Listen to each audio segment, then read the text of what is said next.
Slide आ जी, गई है। Thank you so much. अच्छा जी, हम अब नहीं सर, ये तो इस वही वीडियो में आई है देखने जा रहे 90। हैं कि ये जो वही आई है, इम्पोर्टेंट विच चीज़ें वन हैं, ऑफ द। प्लीज़ मुझे सुनिएगा।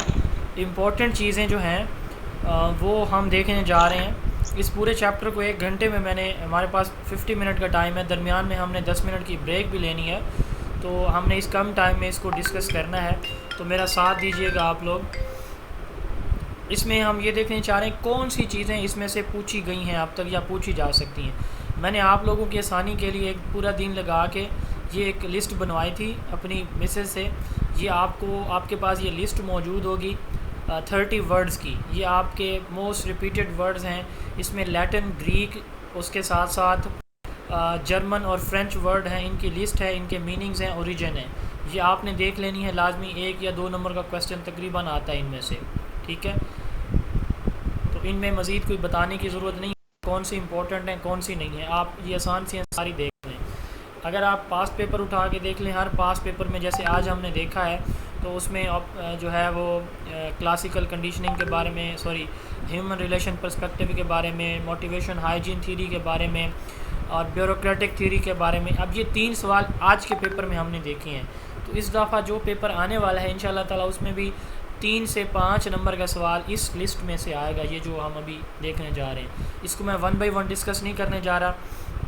इसमें चैप्टर वाइज इनकी ये लिस्ट मौजूद है, यानी साइकोलॉजिस्ट सबसे पहले मौजूद हैं। जैसे मसलन अगर हम यहाँ पे बात करें, 1 मिनट मैं इसको वर्ड फाइल ओपन कर लेता हूँ। ये PDF फाइल डिस्टर्ब कर रही है मुझे। मैं वर्ड फाइल ओपन करता हूँ, दोबारा डिस्प्ले करता हूँ स्लाइड्स को, स्क्रीन को।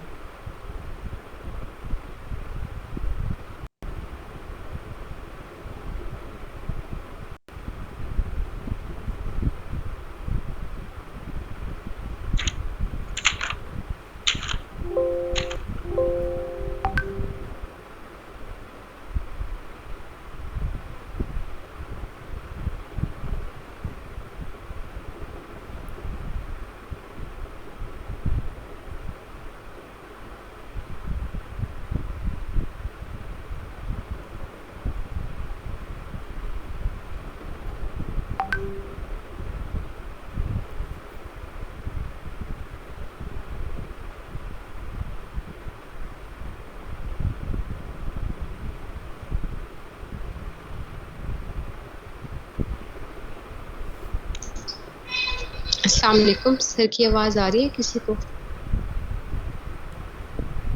वालेकुम सलाम नहीं सर, नहीं हो आ नहीं रही। रहे। सर ने होल्ड किया हुआ है।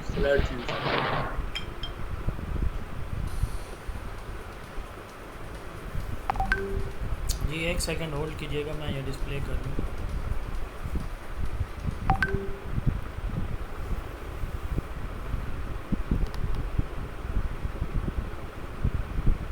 फाइल ओपन हो रही है, 1 सेकंड वेट कीजिएगा प्लीज़।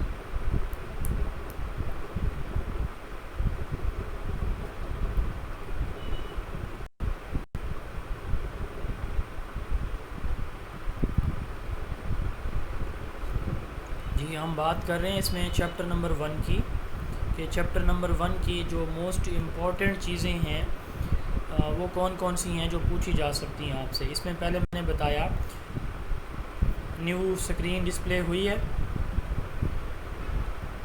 जी। No sir. तो सर अभी नहीं है। हो गई अब? जी प्लीज़। जी सर, हो जी गई। सर, चलें। Yes sir. जी मैंने ये वर्ड लिस्ट की बात कर ली है, उस बता रहा था ये एजुकेशनिस्ट हैं, psychologist, philosopher, researcher and contribution. जितनी भी फ़िलोसफीज़ हैं उनका फाउंडर कौन था ये याद रखें, ठीक है। जितनी इम्पोर्टेंट थीरीज़ हैं जैसे स्ट्रक्चरलिज्म है, फंक्शनलिज्म है, बिहेवियरिज्म है, classical conditioning, operant conditioning, program learning, इसके साथ साथ moral development, cognitive development, psycho social development, psycho sexual development, psycho dynamic, id, ego, super ego, ये जो इम्पोर्टेंट साइकोलॉजी की जो थीरीज़ हैं। इसके अलावा ह्यूमनिस्ट थीरी अब्राहम मैस्लो की, hierarchy of need, transpersonal theory Carl Jung की, और इसके साथ साथ जो है डिस्कवरी लर्निंग जेस ब्रूनर की, social learning theory Alfred Bandura की, इसको लर्निंग बाय ऑब्जर्वेशन भी कहते हैं। इसके अलावा psycho social development theory Erikson की, इकोलॉजिकल थ्योरी ब्रॉनफेन बर्नर की, कोहलबर्ग की मॉरल डेवलपमेंट थ्योरी।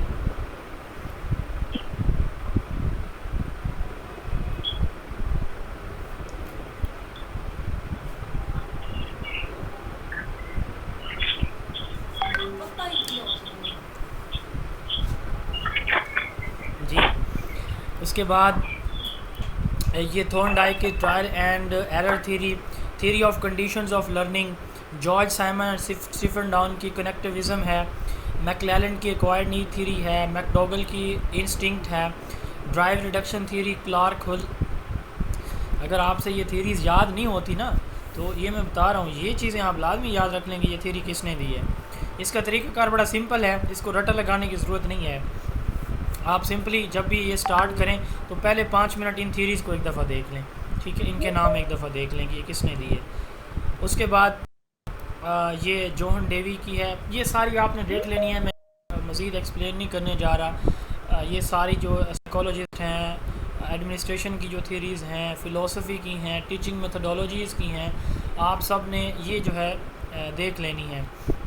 एक क्वेश्चन आया था ये पालोफ से ये स्लाइड्स रिलेटेड ग्रुप में शेयर बैंक। की गई हैं जो आप अभी शेयर कर रहे हैं सामने। जी, सर क्या? ये जो स्लाइड्स आप शो कर रहे हैं ये ग्रुप में शेयर की गई हैं?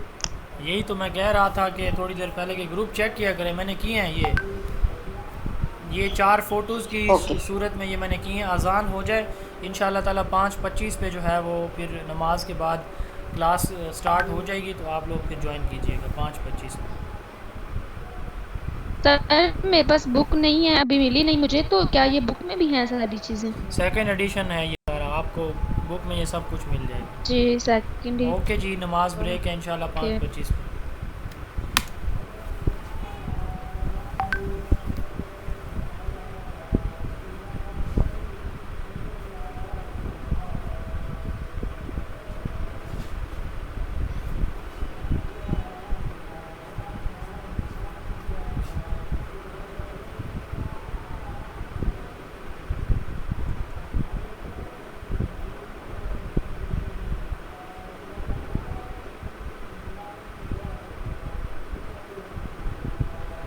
अस्सलाम वालेकुम मैडम, आपका पार्सल आपके एड्रेस पे भेजा जा चुका है। ये जो आप सोच रहे हो कि नीचे वाला एड्रेस है,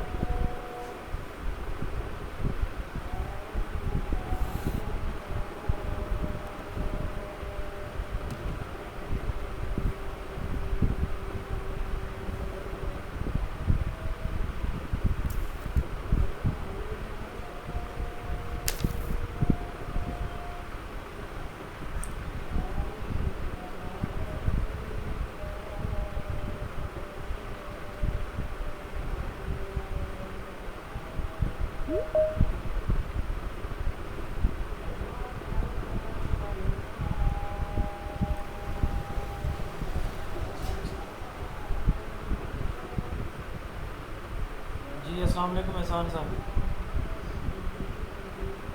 जी एहसान साहब वालेकुम सलाम जी, फरमाइए।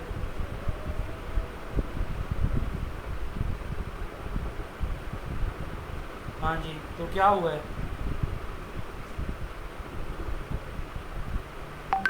आपको आपकी किताब आपके एड्रेस पे मिलेगी मोहतरम। आपको शायद आप पढ़े लिखे लग रहे हैं, लेकिन मुझे लगता है कि आप कभी डाकखाने नहीं गए। हाँ हाँ, वही मैं कह रहा हूँ ना कि आप पढ़े लिखे होने के बावजूद समझ नहीं रहे कि रसीद के ऊपर इतना ही एड्रेस लिखा जाता है, बंदे का नाम और डिस्ट्रिक्ट का नाम लिखा जाता है, पूरा एड्रेस नहीं होता। आप कभी जाइएगा, कल जाके पता कीजिएगा, कल मिल जाएगी आपकी किताब आपको मतलब।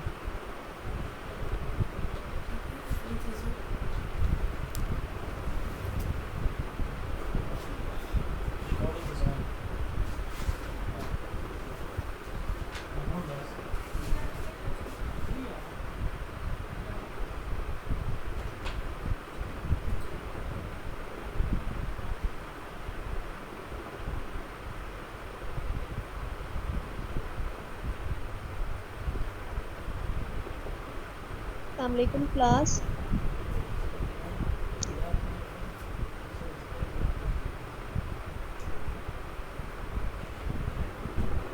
वालेकुम अस्सलाम। मैं ना री ज्वाइन किया है, तो सर की आवाज़ क्यों नहीं आ रही? शायद ब्रेक टाइम दिया या अजान ब्रेक। अच्छा अच्छा ठीक है। मैं ना डिस्कनेक्ट हो गई थी, तो अब मैं रिज्वाइन किया, तो इसलिए मुझे ये था कि शायद नेटवर्क प्रॉब्लम ना हो गया हो ना, तो इस वजह से। चलो thank you so much. Okay okay.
जी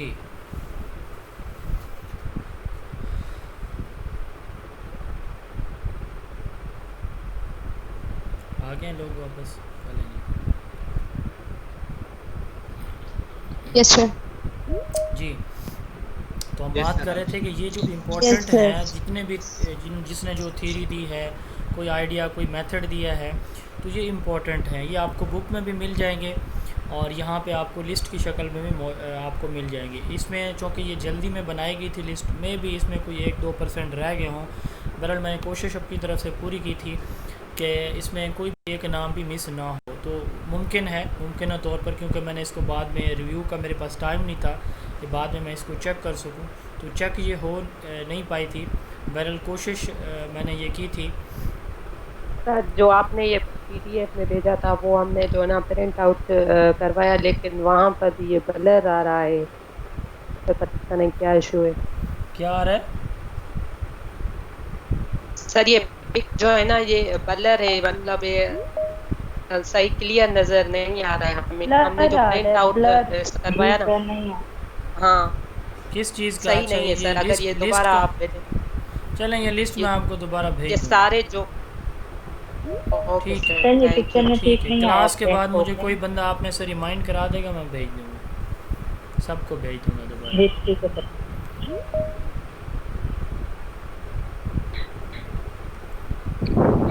जी तो हम बात कर रहे थे, यहाँ से हम रिज्यूम कर रहे हैं कि ये आपने सारे जितने भी नेम्स हैं ये याद कर लेने हैं। तो इनकी कम से कम जो मेजर वर्क है, अगर आप उनकी एक्सप्लेनेशन में आगे नहीं जा सकते तो एटलीस्ट उनका जो मेजर वर्क है इन सब का, ये तकरीबन है 5 हैं टोटल नेम्स। तो ये हमारा फर्स्ट चैप्टर है, introduction to education and methods of teaching. Education जो है वो डिराइव किया गया, जैसे मैंने आपको बताया कि 30 की लिस्ट में से कम से कम एक और ज़्यादा से ज़्यादा तीन जो है ये आ सकते हैं क्वेश्चन। एक तो लाजमी आएगा, 2 आ सकते हैं, 3 भी हो सकते हैं, 3 से ज़्यादा नहीं आएंगे कि कौन सा वर्ड किस लैंग्वेज से डिराइव किया गया है। तो ये आपने याद कर लेनी है वो 30 की लिस्ट। एजुकेशन का ये 2 दफ़ा इम्तिहान में पहले पूछा जा चुका है, जो मेरे पास पेपर है उनमें। और उसके बाद यूनेस्को की जो कौन सा गोल है जो एजुकेशन से रिलेटेड है, तो ये गोल 4 है, SDG 4 है यूनेस्को का। गोल 4 जो है वो एजुकेशन से रिलेटेड है और इसकी डेफिनेशन भी acquisition of knowledge, skills, values, believes and habits. Socrates, Plato और अरिस्टोटल, इन तीनों की एजुकेशन की डेफिनेशन अक्सर पूछी जाती हैं। इन तीनों की एजुकेशन की डेफिनेशन जो है वो अक्सर पूछी जाती है। इनकी दो डेफिनेशन हैं तीनों की, और ये 6 की 6 डेफिनेशन मेरी बुक में शामिल हैं, किसी और बुक में आपको इकट्ठी नहीं मिलेंगी, तो ये आपने लाजमी देख लेनी है। Education is to produce virtue man and bringing out of the ideas of universal validity which are latent in the mind of every man। आपको डेफिनेशन रटा लग नहीं याद नहीं हो सकती स्टार्ट से एंड तक, तो कोई इशू नहीं है। अब आपके पास इतना टाइम नहीं है कि आप इन चीज़ों को घोटा लगाएं, तो आप इतना कर लें कि इनके जो 1-2 कीवर्ड्स हैं वो याद कर लें। जैसे ये लेटेंट इन द माइंड है, इस तरह के कीवर्ड जो है वो किसी के साथ एसोसिएट करके जो है वो आप जो है इसको याद कर सकते हैं अपनी डेफिनेशंस को। Creation of sound mind in a sound body, Aristotle की डेफिनेशन है। Capacity to feel pleasure and pain, और दूसरी development of mind and body. ये डेफिनेशंस इंपॉर्टेंट हैं, तीनों ये पूछी जाती हैं। जोहन डेवी की रिकन्स्ट्रक्शन ऑफ एक्सपीरियंसेस वाली डेफिनेशन इंपॉर्टेंट है। बाकी ये आप एक नज़र देख लें, इनकी डेफिनेशन कभी पूछी नहीं गई हैं, बहरहाल आपने देख लेना है। उसके बाद है मोड्स या टाइप्स ऑफ एजुकेशन। मोड्स या टाइप्स ऑफ एजुकेशन 3 होते हैं, फॉर्मल, नॉन फॉर्मल और इनफॉर्मल। एक क्वेश्चन इन तीनों में से कम दो हो सकते हैं, लेकिन एक कम से कम लाजमी पूछा जाएगा इम्तिहान में। Modes of education, formal, non formal और इनफॉर्मल के बारे में इनकी डिटेल यहाँ पे ये मौजूद है, मुकम्मल डिटेल है इसमें। इससे बाहर इंशाल्लाह आपका कोई भी सवाल नहीं आएगा। ये जो मेरी बुक में डेफिनेशन है और आगे इनके करैक्टर्स हैं, यही करैक्टर्स आपसे पूछे जाएंगे। इनसे बाहर इंशाल्लाह ताला उम्मीद कामिल है कि सवाल नहीं आएगा जी। उसके बाद एजेंसीज़, एजुकेशन की एजेंसीज़ 2 होती हैं, एक होती है फॉर्मल एजेंसी और दूसरी होती है इनफॉर्मल एजेंसी। फॉर्मल एजेंसी यही हमारे स्कूल, कॉलेज, यूनिवर्सिटी, मदारस, ये फॉर्मल हैं, और दूसरी जो है इसको इनफॉर्मल एजेंसी कहा जाता है जी। उसके बाद ये टाइप्स ऑफ जो है एजुकेशन है। इंक्लूसिव एजुकेशन इंपॉर्टेंट सर, है। मॉड्स में भी फार्मर इनफॉर्मल आ रहा है और जी सर जी फरमाएं। मॉड्स में फॉर्मल, इनफॉर्मल और नॉन फॉर्मल, और जी फॉर्मल में मैं कह रही हूँ कि मॉड्स में इनफॉर्मल और नॉन फॉर्मल, और एजेंसीज में क्या क्या आता है, फॉर्मल और नॉन फॉर्मल। फॉर्मल और इनफॉर्मल बुक में देख लीजिएगा, आपके पास बुक है। Inclusive education, blended education, infusion education, ये 3 डेफिनेशंस भी इम्पॉर्टेंट हैं। ब्लेंडेड एजुकेशन कहते हैं कि जब आप, ये मॉडर्न लेटेस्ट चीज़ है ब्लेंडेड एजुकेशन, कि जब आपकी जब आप फ़िज़िकल और ऑनलाइन दोनों एक ही इदारे में एक ही टीचर से फ़िज़िकली भी पढ़ रहे हो और ऑनलाइन भी पढ़ रहे हो, तो इसको हम ब्लेंडेड एजुकेशन कहते हैं। इंक्लूसिव एजुकेशन की डेफिनेशन मैं पहले बता चुका हूँ। इन्फ्यूजन एजुकेशन में जो कैरियर से रिलेटेड एजुकेशन होती है, या उसके जो गोल्स होते हैं वो हमारे करिकुलम में शामिल कर दिए जाते हैं, सब्जेक्ट मैटर में शामिल कर दिए जाएँ करिकुलम या ऐसे कैरियर से रिलेटेड, तो इसको क्या कहा जाता है, इन्फ्यूजन एजुकेशन कहा जाता है। उसके बाद टाइप्स ऑफ नॉलेज है, ये भी बहुत इंपॉर्टेंट है, एक सवाल इनसे भी पूछा जाता है। Revealed knowledge, empirical knowledge, rational knowledge, intuitive knowledge, instinct, ये नॉलेज की कुछ टाइप्स हैं। रिवील्ड जो वही के ज़रिए आता है, एम्पिरिकल जो सेंसेस से आता है, इसको सेंस परसेप्शन भी कहा जाता है। रैशनल नॉलेज जो लॉजिक या रीज़न से आता है। इंट्यूटिव जो इनर थॉट या इनर फीलिंग से आता है और इनसाइट से आता है। और इंस्टिंक्ट जो है ये किसी नॉलेज बग़ैर किसी एफ़र्ट के जो आपको मिलता है, जो इनबॉर्न हमारा होता है, इसको इंस्टिंक्ट कहा जाता है जी। उसके बाद टीचिंग की डेफिनेशन जो है आपको लाजमी आनी चाहिए, एक डेफिनेशन, ताकि आपको पता होना चाहिए व्हाट इज़ टीचिंग है क्या चीज़। स्पेशली ऑक्सफोर्ड डिक्शनरी की डेफिनेशन भी इम्पॉर्टेंट है। नेचर ऑफ टीचिंग एक ट्रायंगुलर प्रोसेस है, इसके 3 कंपोनेंट होते हैं, बहुत इंपॉर्टेंट है ये भी। Teacher, student and subject matter. Teaching के कितने कंपोनेंट होते हैं? टीचिंग के 3 कंपोनेंट होते हैं। इनको ट्रायंगुलर प्रोसेस भी टीचिंग को कहा जाता है, या 3 फोकल पॉइंट या 3 कंपोनेंट भी कहा जाता है, टीचर, स्टूडेंट और सब्जेक्ट मैटर यानी बुक। उसके बाद पेडागोजी एंड एंड्रोगोजी। आज तक जो इनसे क्वेश्चन पूछे गए हैं, ये पूछे गए हैं कि what pedagogy mean and andragogy mean, या पेडागोजी इज़ या andragogy is derived from which language. ठीक है, तो बहरहाल इसकी एक्सप्लेनेशन भी यहाँ पे मौजूद है, ये आप देख सकते हैं। Pedagogy related to teaching methodologies और andragogy related to teaching of adults. इस तरह हेटागोजी सेल्फ लर्निंग को कहते हैं। साइबरगोजी ये भी एक नई टर्म है। इंफॉर्मेशन, जैसे मैं आपको पढ़ा रहा हूँ, ये साइबरगोजी है। यूज़ ऑफ ICT, ठीक है, इंफॉर्मेशन एंड कम्युनिकेशन टेक्नोलॉजी को इस्तेमाल करते हुए टीचिंग लर्निंग, इसको साइबरगोजी कहा जाता है। पीरागोजी, जब बच्चे आपस में, स्टूडेंट आपस में एक दूसरे को से पढ़ लिख रहे हों तो इसको पीरागोजी कहते हैं। प्रिंसिपल्स ऑफ टीचिंग, ये अगर आपसे आगे डेप्थ में चीज़ें याद नहीं होती तो ये चीज़ें सुपरफिशियली लाजमी याद कीजिएगा। टीचिंग के 2 प्रिंसिपल होते हैं। पहला प्रिंसिपल है जनरल प्रिंसिपल, दूसरा होता है साइकोलॉजिकल प्रिंसिपल। ठीक है, जनरल में जनरल चीज़ें आती हैं, साइकोलॉजिकल में सारे का सारा फोकस किस चीज़ के ऊपर होगा? बच्चे के ऊपर होगा। उसके बाद है मैक्सिम्स, किसको कहते हैं? मुश्किल जो टॉपिक्स हैं उनको इजी फॉर्म में जो है वो प्रेजेंट किया जाना। जी,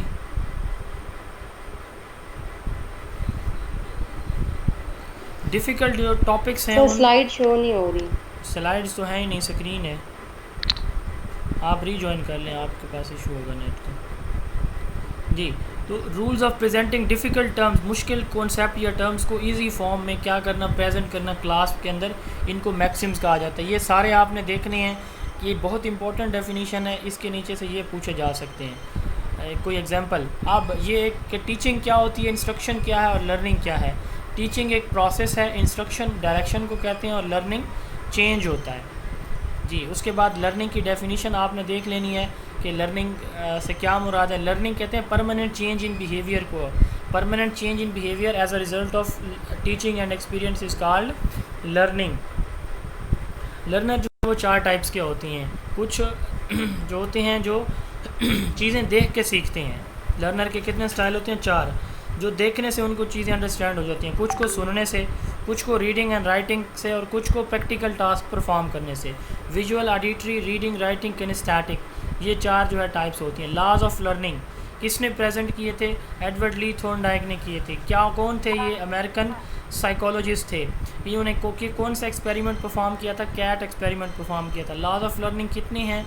रेडीनेस, एक्सरसाइज एंड इफेक्ट। ठीक हो गया। और लॉ ऑफ जो एक्सरसाइज है, इसके 2 सब लॉ कौन से हैं? Law of use and disuse. ठीक है। और कौन सा लॉ जो है ऑपरेंट कंडीशनिंग या प्रोग्राम लर्निंग से, स्किनर की जो का व्यू है ऑपरेंट कंडीशनिंग वाला, उससे रिलेटेड है, रिवार्ड एंड पनिशमेंट से। तो ये लॉ ऑफ इफेक्ट जो है ये रिलेटेड है ऑपरेंट कंडीशनिंग से। सर, जी सर, थॉर्नडाइक के 6 नहीं बनते, आगे भी 2-3 दिए हुए होते हैं। जी सर, 6 नहीं बनते थॉर्नडाइक के जो लॉज ऑफ लर्निंग। देखिए, आपसे सवाल पूछा जाएगा, मैं बताता हूँ, आपसे सवाल पूछा जाए कि थॉर्नडाइक के लॉज ऑफ लर्निंग कितने हैं, तो जो आपकी ऑब्जेक्टिव बुक्स में आपको सवाल मिलेंगे ना, तो उसमें law of readiness, exercise and effect ही आपको मिलेगा। ठीक है, ये कुछ सेकेंडरी लॉज हैं, ये आपने याद रख लेने हैं। अगर इनसे रिलेटेड मतलब what is law of primacy, recency, intensity, कोई क्वेश्चन आ जाए तो आपको पता हो कि ये क्या होते हैं। मज़ीद भी 3-4 और हैं जो आप साइकोलॉजी में जाके पढ़ेंगे। तो बहरहाल इम्तिहान में पूछा जाएगा अगर कि लॉज ऑफ लर्निंग जो है वो कितने हैं, तो आपने 3 ही बताने हैं। कितनी तरह के हैं, कितनी टाइप्स के हैं, तो फिर जो है प्राइमरी या सेकेंडरी होंगे। सर, इन्हीं 3 को बस पढ़ा हुआ है जी। हाँ जी, बस अभी आप बता रहे थे कौन सा लॉ है जो प्रोग्राम लर्निंग ऑपरेंट कंडीशनिंग की कोई बात बता रहे थे? Law of effect. Law of effect जी, यस। उसके बाद है types of learning. Types of learning में ये कुछ लर्निंग की टाइप्स हैं, ये आपने देख लेनी है, एक नज़र लाजमी देखनी है इनको, टाइप्स ऑफ लर्निंग को। मैं अगर टाइम होता तो मैं ज़रूर जो है वो आपको इनकी एक्सप्लेनेशन भी बताता। कुछ जो डिफ़िकल्ट हैं या न्यू आपके लिए होंगी वो मैं जो है वो चले बता देता हूँ। इनमें एक्टिव और पैसिव, इनका तो आपको पता है, वर्बल, सीरियल का, पेयर्ड, एसोसिएटेड, ये चीज़ें कोई नई नहीं हैं। अब एक्सपीरियंशियल लर्निंग, एक लर्नर जो है अपनी वांट्स, नीड्स और सेटिस्फेक्शन के लिए लर्निंग कर रहा है, वो सीख रहा है काम, तो ये एक्सपीरियंशियल लर्निंग कहलाती है। और एक टास्क, ये सवाल आ चुका है कॉग्निटिव मेमोराइजिंग वाला पहले पेपर में, कि एक टीचर उसको ज़बरदस्ती एक टास्क देता है कि ये आपने पूरा करना है, तो ये कॉग्निटिव मेमोराइजिंग कहलाता है। उसके बाद है ट्रांसफ़र लर्निंग, ये भी आपके लिए एक नई टर्म होगी। Learning based on previously learn task, यानी पहले जो आपने सीखा हुआ है उसकी बेस पे नई लर्निंग, इसको क्या कहा जाता है? ट्रांसफ़र लर्निंग कहा जाता है। और ट्रेडिशनल लर्निंग जो है ये क्या होती है? ट्रेडिशनल लर्निंग कहा जाता है सिंगल टास्क लर्निंग को। ये जो पुरानी है teacher centred single task learning, ये जो है ट्रेडिशनल लर्निंग कहलाती है।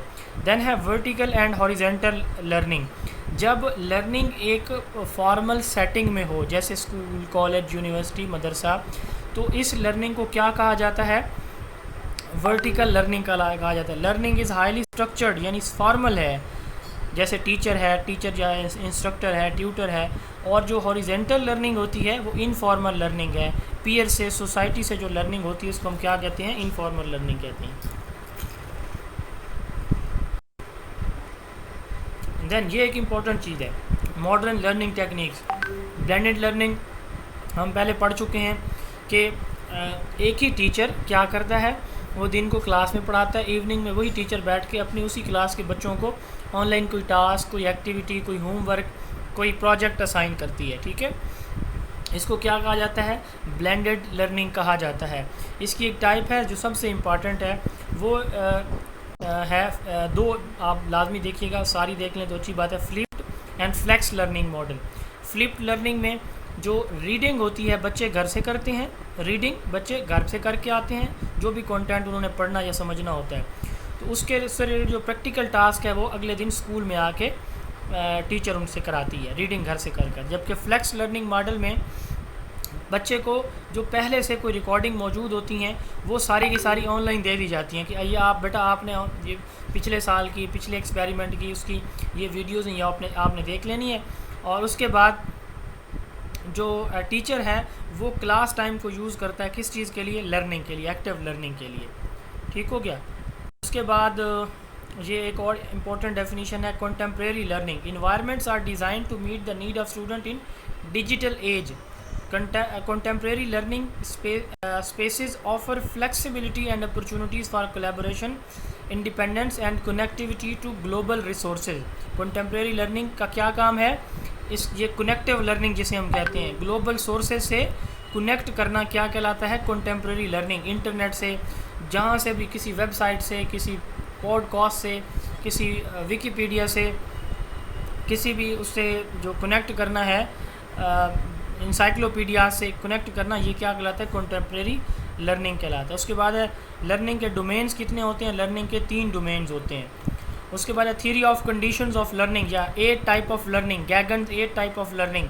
ये कंडीशंस ऑफ लर्निंग थ्योरी जो है रॉबर्ट गैगन ने दी है। ठीक है, ये याद कर लीजिएगा। उसके बाद इंस्ट्रक्शन 2 तरह की होती है, एक होती है डायरेक्ट, दूसरी होती है इनडायरेक्ट। डायरेक्ट जो है ये टीचर सेंटर्ड होती है, यानी इसको एक्सप्लिसिट इंस्ट्रक्शन भी कहा जाता है। इसका दूसरा नाम एक्सपोजिटरी, एक्सप्लिसिट या ऑटोक्रेटिक यानी टीचर सेंटर्ड होती हैं ये, जैसे पहले मैंने थोड़ी देर बताया था आपको। ये इसके लिए 6 प्रिंसिपल एक्सप्लिसिट या डायरेक्ट इंस्ट्रक्शन के लिए रोजनशाइन ने दिए थे। किसने दिए थे?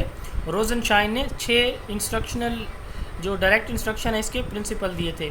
दूसरी है इनडायरेक्ट में जैसे डेमोक्रेटिक है, एक्टिविटी सेंटर्ड है, डिमॉन्स्ट्रेशन, प्रोजेक्ट मेथड, जो लर्नर सेंटर्ड होती हैं, जिसमें बच्चा डायरेक्ट सीख नहीं रहा होता, वो इनडायरेक्टली सीखता है, खुद चीज़ों को एक्सप्लोर करता है। ठीक है, वो डायरेक्ट उसे नहीं सिखाया जाता, इनडायरेक्टली उसकी लर्निंग कराई जाती है, तो इनडायरेक्ट इंस्ट्रक्शन कहलाती है। उसके बाद है instructional technology, use of ICT in instruction is called instructional technology. इसका जो इंस्ट्रक्शनल टेक्नोलॉजी के जो फादर हैं उनको कहा जाता है, कौन है इंस्ट्रक्शनल टेक्नोलॉजी के फादर? जोहन अमोज। ये मॉडर्न इंस्ट्रक्शनल टेक्नोलॉजी के पायनियर हैं। पेस्टोलॉजी, हेनरिच पेस्टोलॉजी को जो है वो फादर ऑफ मॉडर्न एजुकेशन कहा जाता है, और कहीं कहीं पे आपको ऑप्शन में पेस्टोलॉजी की जगह जोहन अमोज मिलेगा। जोहन अमोज कम्युनिस्ट इनका नाम भी आता है। ठीक है, तो ये मॉडर्न जो है उसमें इंस्ट्रक्शन टेक्नोलॉजी के नहीं मॉडर्न एजुकेशन का फादर, इंस्ट्रक्शनल टेक्नोलॉजी के जो पायनियर हैं वो जोहन अमोज हैं जी। इंस्ट्रक्शनल टेक्नोलॉजी डिज़ाइन 2 तरह की होती है, क्या सिस्टमैटिक अप्रोच, दूसरी कंस्ट्रक्टिव अप्रोच। सिस्टमैटिक अप्रोच ये कहती है कि इंस्ट्रक्शन जो है वो इनपुट आउट प्रोसेस है और आउटपुट है, यानी बच्चा टीचर पढ़ाएगा, बच्चा उसको समझेगा और उसके बिहेवियर में तब्दीली होगी। कंस्ट्रक्टिव कहती है कि नहीं, इससे हम क्या करते हैं, जैसे कंस्ट्रक्शन करते हैं नॉलेज की एक्सपीरियंस से, डिमॉन्स्ट्रेशन से, एक्टिविटी से। तो इसकी दो अप्रोचेस भी आप देखेंगे। ऑडियो विजुअल एड्स, इनका लेटेस्ट नेम टीचिंग एड है। ये दो तरह की होती हैं, विजुअल और ऑडियो एड। जो विजुअल होती हैं वो सिर्फ सुनी जा सकती हैं, जो देखी जा सकती हैं। जो ऑडियो हैं सुनी जा सकती हैं। अब इनकी क्लासिफिकेशन हम करते हैं प्रोजेक्टेड और नॉन प्रोजेक्टेड की बेस पे। इनकी एग्जांपल कोई पूछी जा सकती है कि ओपेक प्रोजेक्टर है, स्लाइड है, ये किसकी एग्जांपल है। यानी जिनको हम प्रोजेक्ट करते हैं, दीवार पे डिस्प्ले करके दिखाते हैं किसी उसकी मदद से, किसी भी जो है गैजेट्स की मदद से, इसको हम प्रोजेक्टेड एड्स कहते हैं। Visual aids are picture shown upon a screen by using certain type of machine, कोई मशीन यूज़ करके। जैसे ओपेक प्रोजेक्टर है, इसकी डिटेल आप खुद पढ़ लेंगे, आसान सी बिल्कुल इजी वर्डिंग में मैंने इनको लिखा हुआ है। Slide projector, film strip, overhead, OHP, ये जो है वो प्रोजेक्टेड की हैं। उसके बाद नॉन प्रोजेक्टेड की ग्राफिक एड्स हैं। ये जो 4 ग्राफ हैं 5, इनसे रिलेटेड सवाल आता है तकरीबन पेपर में, ये भी आपने लाजमी देख लेना है।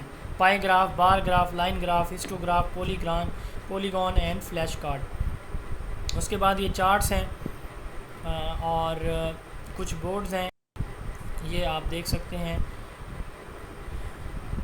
ये रेप्लिका और रियलिया और मॉकअप, ये मॉडल, ये 4 भी, इनसे भी इम्तिहान में क्वेश्चन आ सकता है। ठीक है जी। AV एड्स के फ़वाइद क्या होते हैं? इनके फ़वाइद यही हैं कि इससे लर्निंग इंटरेस्टिंग होती है, ये आप पढ़ लेंगे।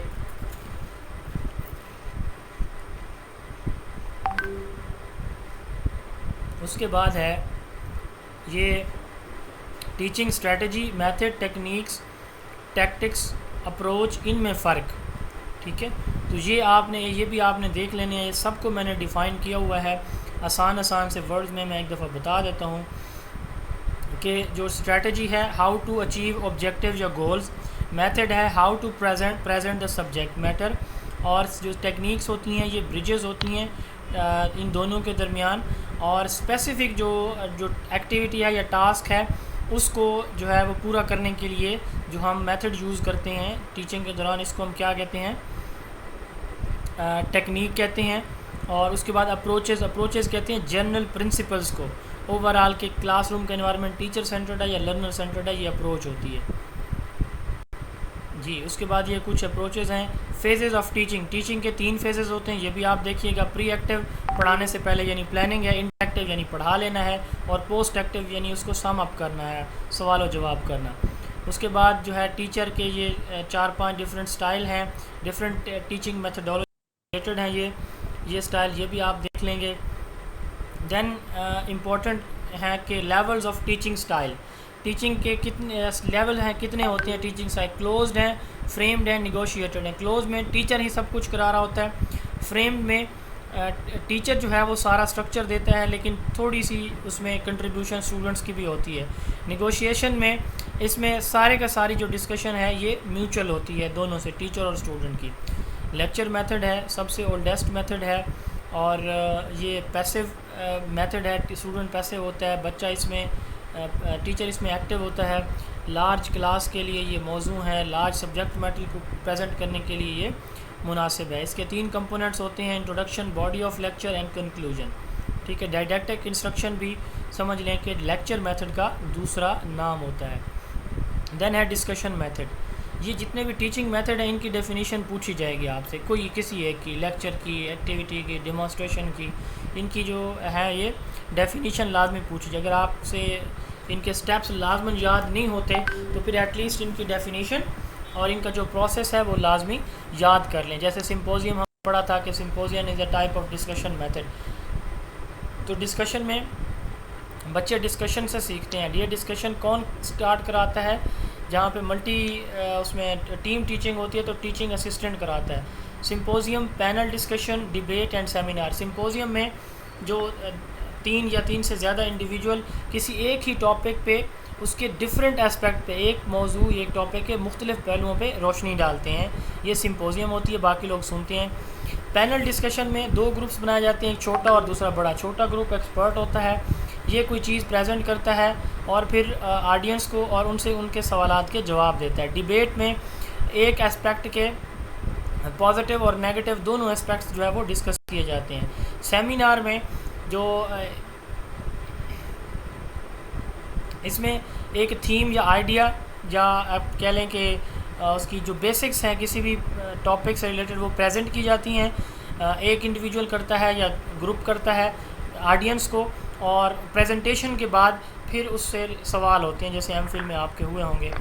उसके बाद जो है ये कुछ इंपॉर्टेंट और भी टाइप्स हैं। बज़ सेशन ये भी आपने देख लेना। ये जो चीज़ें मैंने शामिल की हैं ये मतलब सब्जेक्टिव टाइप नहीं है, टू द पॉइंट है। ऑब्जेक्टिव समझ लें कि 1-1 1-1 2-2 3-3 लाइंस पे ये मुश्तमिल है। तो कोशिश कीजिएगा कि इनमें से जितना आप मैक्सिमम देख सकते हैं। फ़िश बॉल की डेफिनीशन, फ़िश बॉल भी डिस्कशन की स्ट्रेटजी है, बज़ सेशन भी डिस्कशन की एक टेक्निक है, और उसके बाद है डिमॉन्स्ट्रेशन। सबसे बेस्ट मेथड जो साइंस पढ़ाने के लिए यूज़ होता है वो डिमॉन्स्ट्रेशन मेथड है।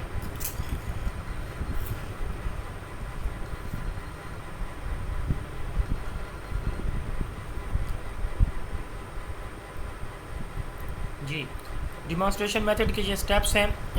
इसके लिए जो इम्पोर्टेंट चीज़ है, डिमॉन्स्ट्रेशन मेथड याद रखिएगा ये एक ऐसा टीचिंग मेथड है जो at a time teacher centred भी है, स्टूडेंट सेंटर्ड भी है। बाकी सारे मेथड जो हैं या कोई लेक्चर मेथड है वो स्टूडेंट सेंटर्ड नहीं है, टीचर सेंटर्ड है।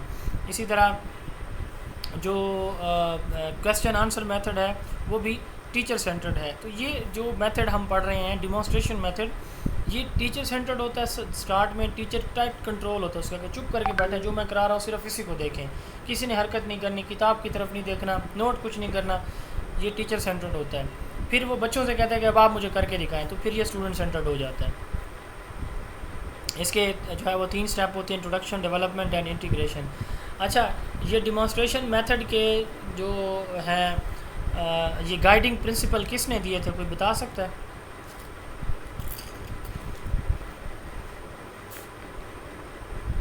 डेल।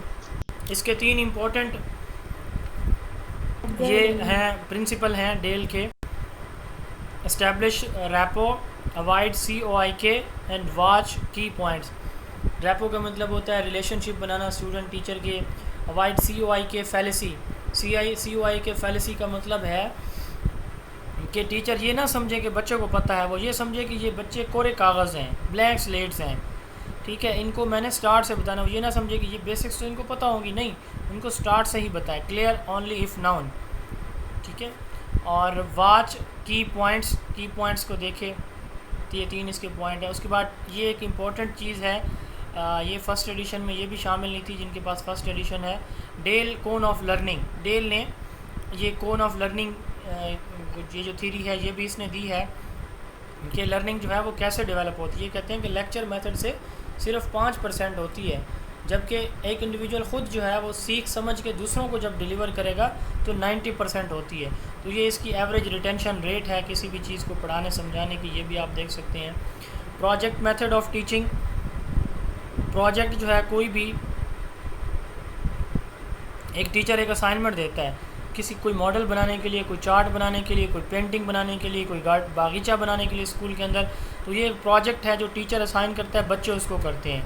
ठीक है, तो ये भी स्टूडेंट सेंटर्ड मेथडोलॉजी है। प्रोजेक्ट सेंटर्ड जो मेथड है इसके फाउंडर जोहन डेवी हैं। ये सवाल आ सकता है इम्तिहान में। और विलियम किलपेट्रिक ने 4 टाइप्स बताई हैं प्रोजेक्ट्स की, constructive, artistic, problem solving and group work. तो ये भी इम्पोर्टेंट है, ये चारों इम्पोर्टेंट हैं, आपने इनको देखना है।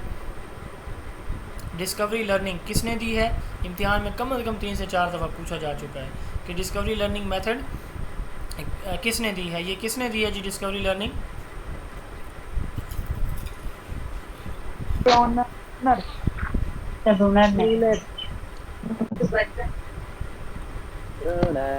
जी, जेरोम ब्रोनर ने दी है, US साइकोलॉजिस्ट थे।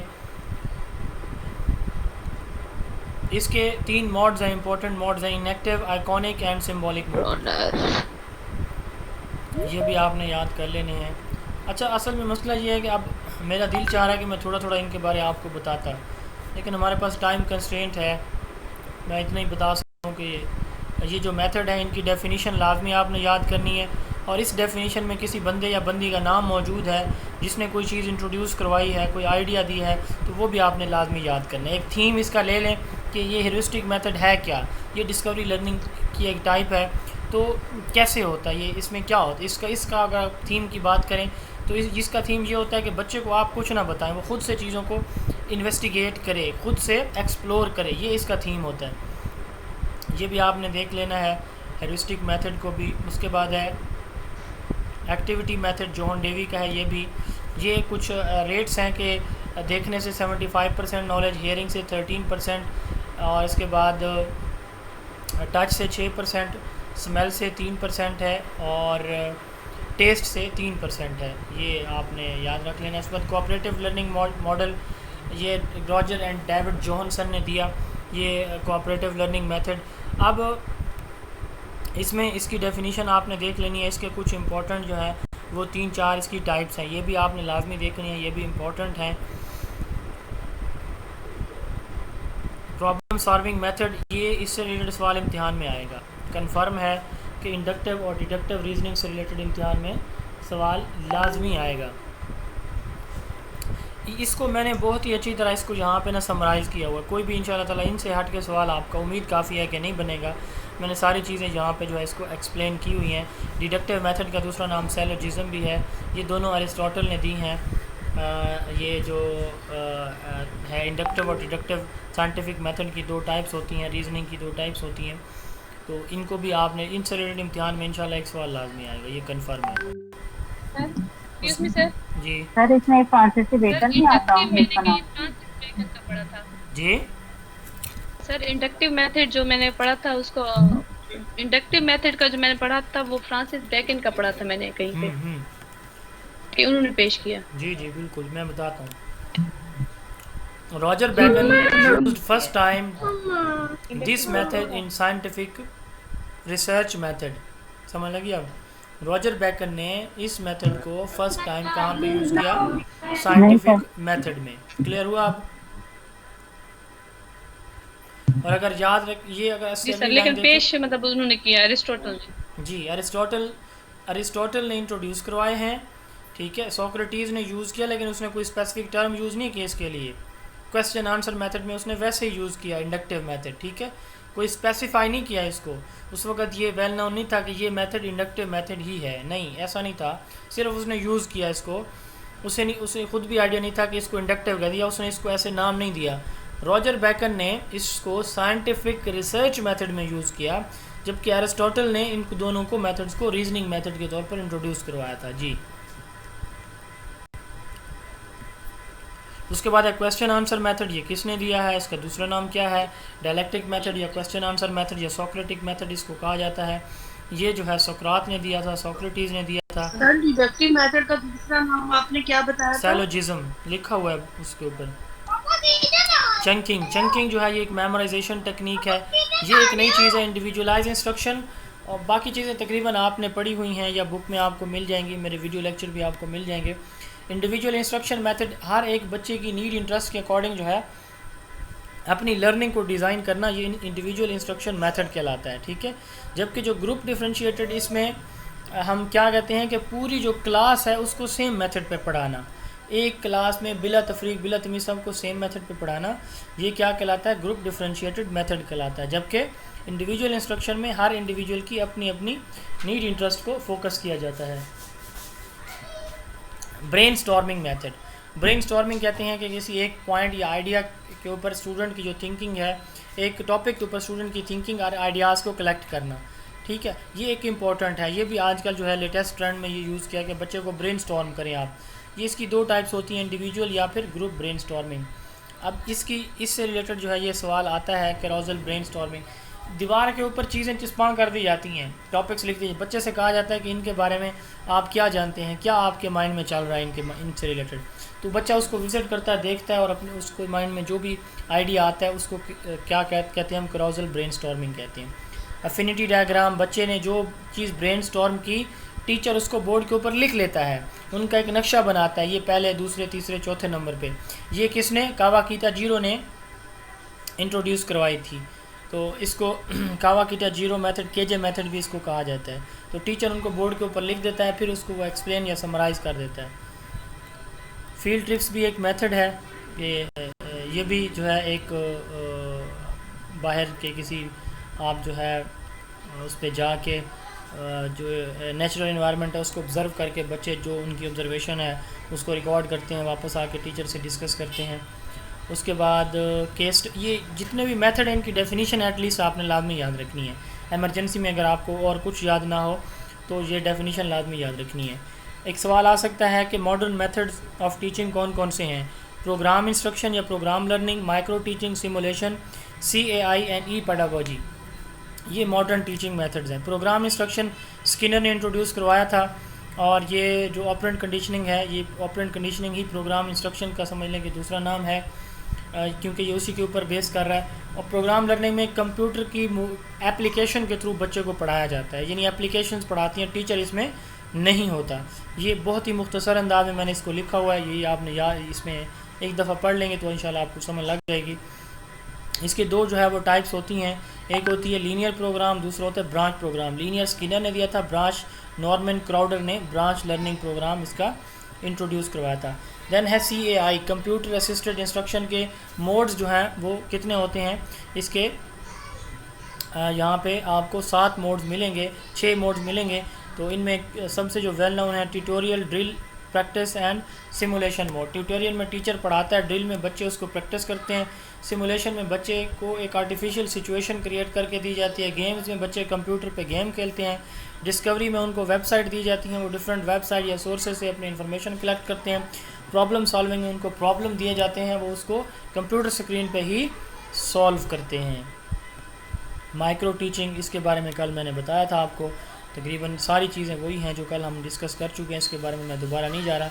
1 नंबर के सवाल माइक्रो टीचिंग से आपसे पूछा जाएगा।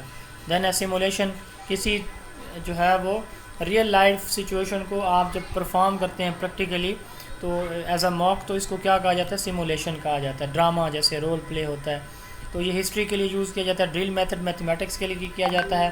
Project and demonstration method science के लिए यूज़ किया जाता है। चंकिंग जो है ये लैंग्वेज के लिए यूज़ किया जाता है।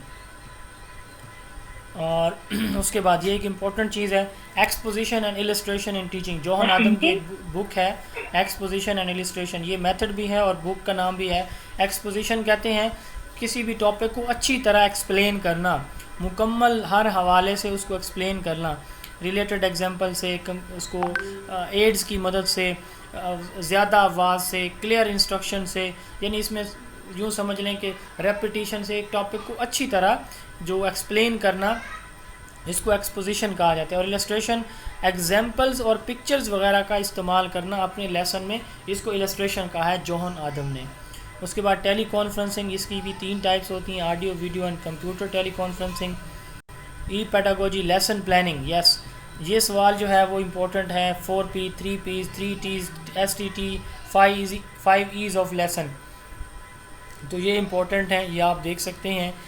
4Ps जो हैं preparation, presentation, practice and production है। जी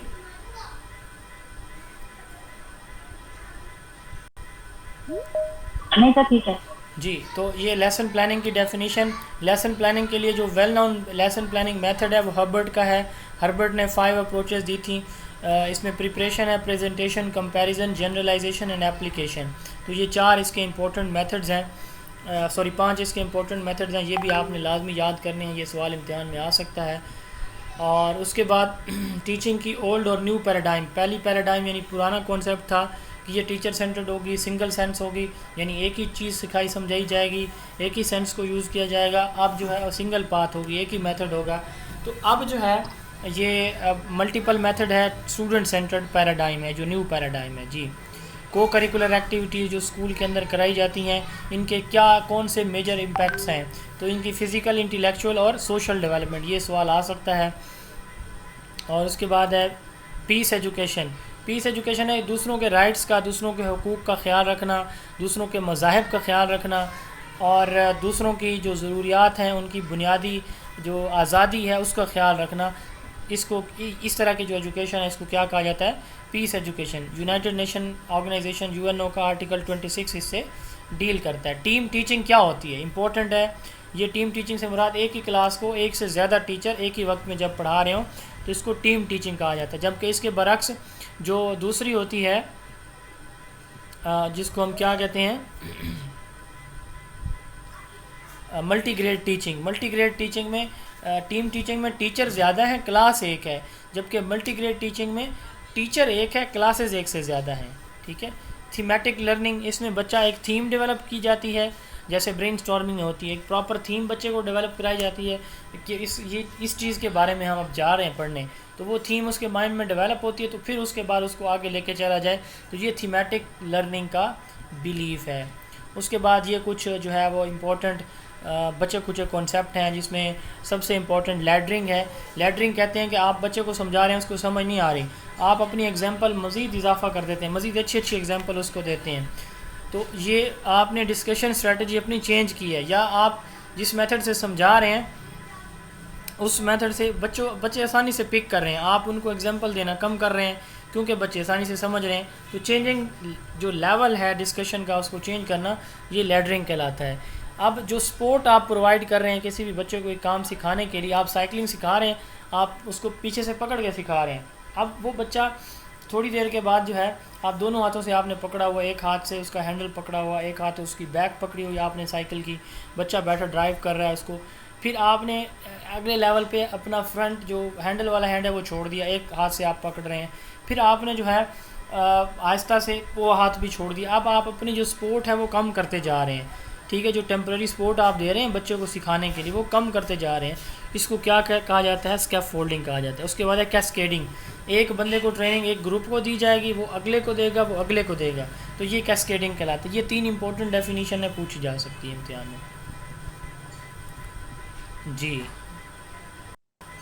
ये कुछ इंपॉर्टेंट डेफिनेशन है, ये आप देख लें।